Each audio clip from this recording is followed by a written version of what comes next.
All right, people, you know that sound. It is the Unfiltered Band. It is episode 46, part 2. This will be the shortest podcast maybe that's ever lived, because I'm not going to talk about this very long. Thank you, Unfiltered Band, very much. If you listen to episode 46, and if you watched it, it was real special, but I'll explain both. If you listen to episode 46, started talking about my dog, and then you heard nothing. Then you're like, okay, it just ran long. And they said it was a cliffhanger, so here you are. If you watched episode 46, and you can go, maybe this will drag more subscribers to my YouTube channel. Go to my YouTube channel and subscribe.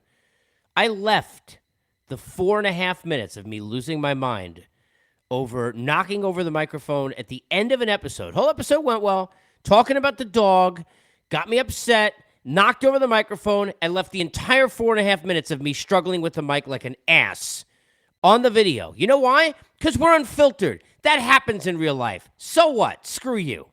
I left it there. I want you to look at it. I want you to see what a meltdown looks like. I think I handled it okay, actually. You can't hear anything I'm saying. Now let me pay off the stupid thing that was like the end. It's like, you ever have like a long phone call, you get to the end, and it's like, I mean, this is like a Seinfeld episode, but do I have to call them back?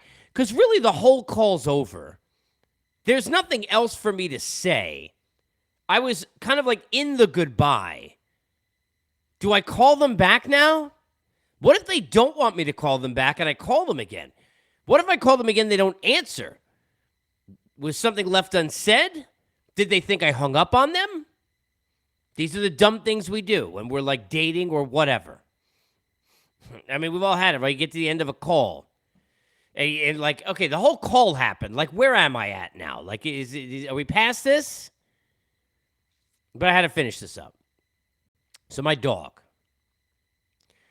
made the mistake very early on, like day one, of like when he wouldn't eat food, and I thought he was going to starve, it was going to be my fault, of feeding him human food. So now I've been stuck with that for 13, 14 years like an ass, all right? My dog talks to me more than most humans talk to me. Like, people walk into an elevator, he, like, is trying to talk to them, but he's yelling at them. Like, I'll be doing a podcast, he walks in, and he looks at me as if to say, during the mic thing, he walked in as if to say, see, serves you right. You were going to talk some shit about me, and now all of a sudden you drop the mic. I'm going to go back to sleep. People, if you get a dog, do not allow it to be high maintenance early in the process. When it gets high maintenance early in the process, then you are stuck. You can never go back to, like, eating dog food. You can't. And I love my dog. I mean, that dude look, I'm biased. I think he's the greatest dog ever. And a lot of people who know him may agree. Or, like, other than my own dog, he's the greatest dog ever. It's not like Seinfeld, oh, look at the baby. Like, I mean, he's cute, all right? He a heartbreaker.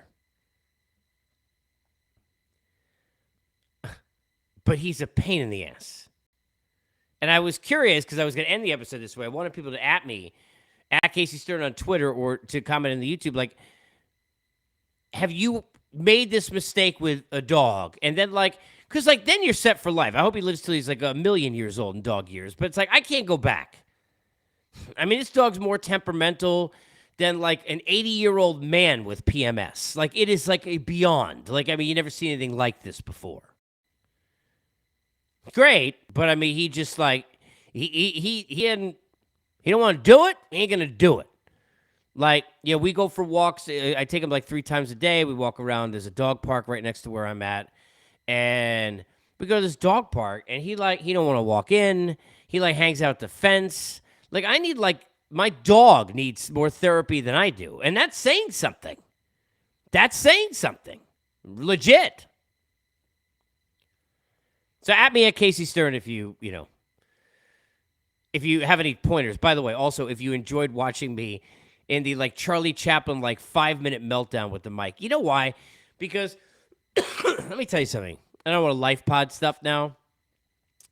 The more, and I've had something happen to me yesterday that reminded me of this. And I'm going to be I'm always transparent, but when I always say to people, like, in my life, when I say I'm going to be totally honest, it's when I'm about to tell you something most people would never say. that's like even more transparent, right? When people in my life or around me, or I even just in passing, notice somebody who is like everyone else, but pretending not to be, bad-mouthing other people, lying, hiding who they are, I then remind myself of my mission to not be that person ever. That's something that happened to me yesterday, literally, that reminded me of this. Yesterday. And I was like, oh yeah, like that is why I'm doing this unfiltered revolution. One of the things I loved about growing up in New York, and I said this about when I moved to LA. When I moved to LA and I waited tables, you met somebody's representative. You didn't mean who they were, right?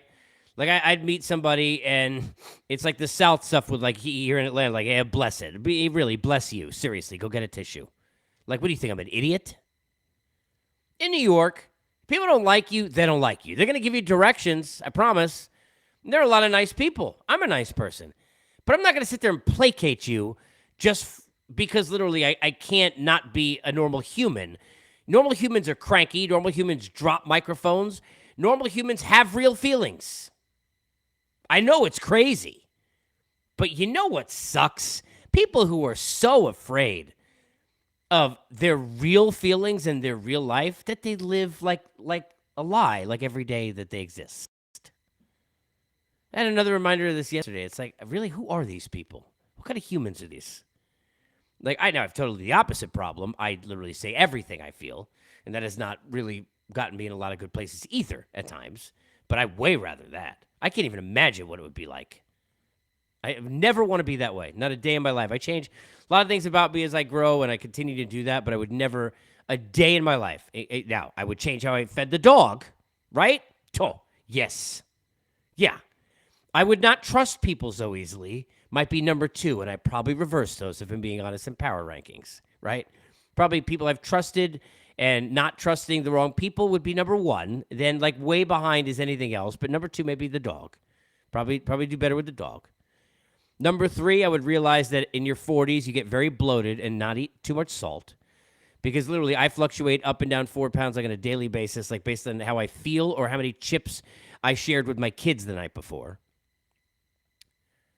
But I can't even imagine. Like, live your life and be authentic, people. If you hate someone, tell them. Seriously. Do you know how proud I would be of people in my life who I know don't like me if they actually would just say it? Like, now, that may be weird, right?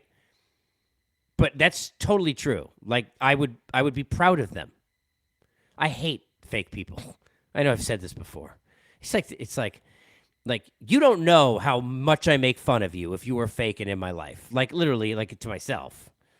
Because it would be fake if I did it to somebody else. But it's like people crazy, man. It's like, honestly. It's like, you love somebody, tell them. You hate somebody, tell them. Their jokes are bad, tell them. Then they won't tell the bad jokes to somebody else. They shouldn't wear a half shirt, tell them. The food sucks, help them. What's wrong with people? It's crazy to me. It's crazy to me. Episode 47. I think it's Joe McEwing right away. Tom Glavine. A lot of 47s. Episode 47 is coming. Lots of other things are coming. Big week, busy week. I've got some things in the hopper that I look forward to explaining and expressing and sharing with you. Not yet, but soon. And yeah. That's about it. Prospects are cool. Parades are cool. Podcasting, as you see right there, is the coolest.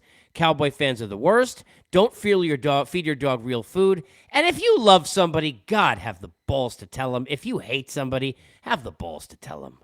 Seriously. Unfiltered Revolution. Hop on board, people. See you for 47.